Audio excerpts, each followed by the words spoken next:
Hey YouTubers, it's Charlie. So in honor of Thor's Day, I guess Jeremy Renner decided to drop some concept art, whether he was authorized to do so or not. This is going to be a breakdown, just confirming some of the Captain America Civil War teams.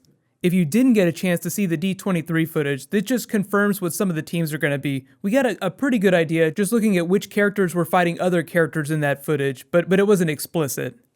So going out to bat for Team Iron Man, there's War Machine, Black Widow, Vision, and Black Panther. Now, I know a lot of people are upset at the thought that Black Panther is going to side with Iron Man, but most of what we've seen in the behind-the-scenes footage shows him helping Winter Soldier and Cap, so it looks like he's going to bounce back and forth between them. And even though the rumors are saying that Spider-Man's going to be Team Iron Man, I don't think he appears in this concept footage because it was done before they had signed the deal with Sony. If there's anything they're going to hold back on, I would assume it'd be that first look at Spider-Man in his new costume. Moving on to Team Cap, we have Hawkeye, teeny tiny Ant-Man on his shoulder here, Sharon Carter, Falcon, and his Red Wing, which is actually a cool Easter egg from the comics, and Winter Soldier, of course. So the fun thing about the Red Wing, I think I explained it in my last Captain America Civil War video. In the comics, Falcon has an actual real-life Falcon that he uses. It's called Red Wing, but in the movie, the Red Wing is going to be more of a drone in the shape of a Falcon. Just like Spider-Man is missing from that Team Iron Man pick, we're also missing Scarlet Witch from these images. She's supposed to be Team Cap. No idea why she doesn't appear because Elizabeth Olsen said that she was going to be in the movie whenever they were promoting Age of Ultron. This is actually what her new Avengers outfit looks like. I don't know if they're going to tweak this for Captain America Civil War, but as of the end of Age of Ultron, this is what it looks like. Cap kind of looks like he's wearing the same costume. Hawkeye gets a new suit. Ant-Man's costume looks like it's pretty much going to be the same. I don't know how much he's going to appear in this film, but it's possible, like it's been rumored, that we're going to see a version of Giant Man. We'll see him grow up and be super big. Iron Man totally gets some new armor, just like he does every movie. Definitely does not look vibranium yet, but I'm curious to see if he does get a vibranium suit during the movie. Vision's suit looks a little bit tweaked, but pretty much the same as Age of Ultron. And Falcon's suit is supposed to look a little bit shinier than it did during Ant-Man, but relatively the same. I'm kind of happy to see that Sharon Carter is going to be a bigger presence in this film because I feel like she was one of the most wasted things in Winter Soldier.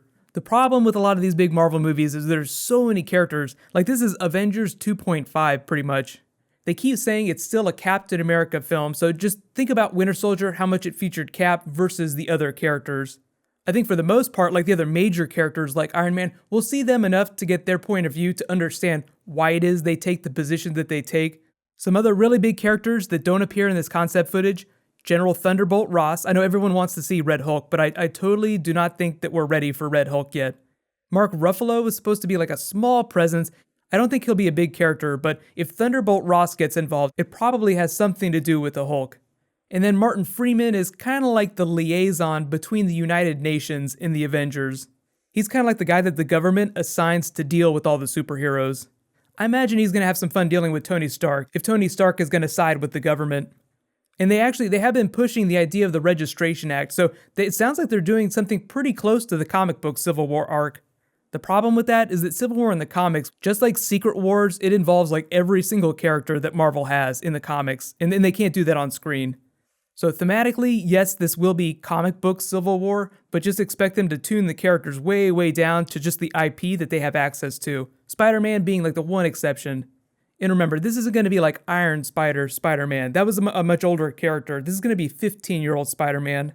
Not expecting some crazy Iron Man tech, but I do think that Tony Stark will try to win him over with some toys, especially a new suit.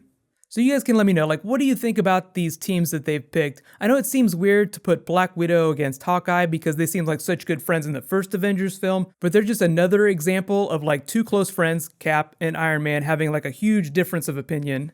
I think the real question is like what pushes them over the edge on one side or the other. Like you can tell that Hawkeye really cares about his family. He wants his anonymity. He wants to live a normal life. And Black Widow seems like maybe in the wake of what happened with the Hulk and Avengers Age of Ultron, she's like, maybe I can't have a normal life. But as of the end of Age of Ultron, she was actually in charge of training the new Avengers with Cap.